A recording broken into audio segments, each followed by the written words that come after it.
Since the wine had virtually overwhelmed her true nature, Rak-Asi felt no constraint whatever, and she at once revealed the truth, saying, "Great king, in these 2 years of separation, you must have given yourself over to pleasures night and day, allowing that Princess Jade countenance to dissipate even your intelligence.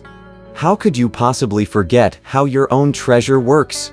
Use your left thumb to press the 7th red thread attached to the fan's handle and utter the magic words, Huishihasisi Chuihu, and it will grow to 12 feet long. This treasure can change in boundless ways. You may have 80,000 miles of flames, but one wave of the fan will extinguish them all." Tucking these words firmly in his memory, the great sage put the fan inside his mouth before giving his own face a wipe to change back to his original form.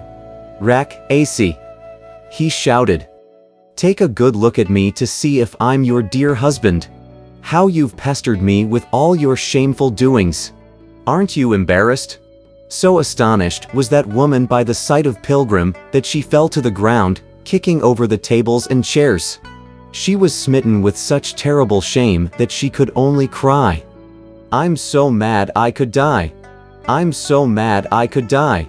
Our great sage, of course, had no regard for her whether she was dead or alive.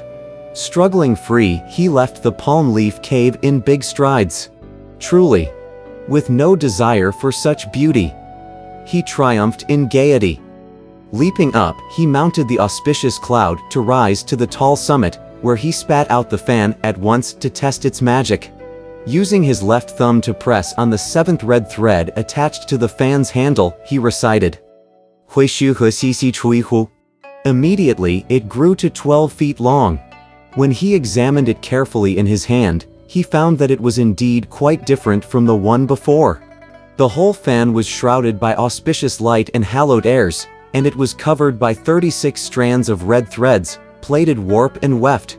Pilgrim, however, had only acquired the magic of enlarging it, and he had not thought of asking Rak-Asi for the oral formula to make it small again.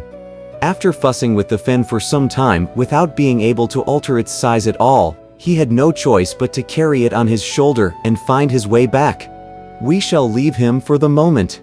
We tell you instead about that bull demon king, who finally ended the banquet with those various spirits at the bottom of the Green Wave Lagoon. When he walked out of the door, he discovered that the water-repellent golden-eyed beast had disappeared. Calling the spirits together, the old dragon king asked, "Who stole the golden-eyed beast of Sire Bull?" The spirits all knelt down and said, "No one would dare steal the beast. After all of us were presenting wines and serving the trays before the banquet, while others sang and made music.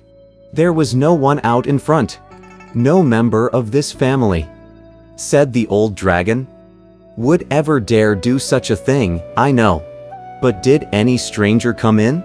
"Shortly after we took our seats," said one of the dragon sons. "There was a crab spirit who got in here. He was a stranger, all right."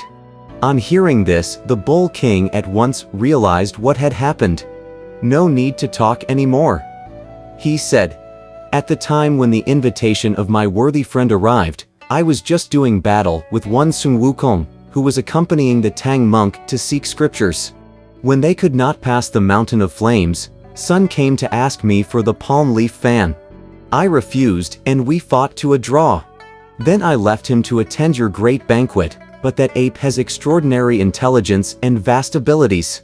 He must have taken the form of the crab spirit to spy on us, steal the beast, and then go off to my wife's place to try to wangle that palm leaf fan." When they heard this, all those spirits shook with fear. "Is this the Sun Wukong, who caused great disturbance in the celestial palace?" they asked. The Bull King said, "The very same. All of you should take care to avoid offending him on the road to the west." "In that case," said the old dragon, "what will you do about your beast of burden, great king?" "Don't worry," said the Bull King, laughing. "Please go away now. Let me chase him down." He opened up a path in the water and leapt out of the lagoon. Mounting a yellow cloud, he soon arrived at the palm leaf cave in the Jade Cloud Mountain, where he heard Rak-Asi wailing loudly, beating her chest and stamping her feet. He pushed open the door and saw the water-repellent golden-eyed beast tied up inside. "Madam!" shouted the Bull King. "Where has Sun Wukong gone to?" When the maids saw the bull demon, they all went to their knees to say, "Sire, have you returned?" Catching hold of the Bull King, Rak-Asi began to ram him with her head as she screamed, "You wretched reprobate! How could you be so careless and allow that ape to steal your golden-eyed beast, change into your appearance, and deceive me here?" Gritting his teeth, the Bull King said, "Where did that ape go?" Rak-Asi pounded her own chest some more and screamed again.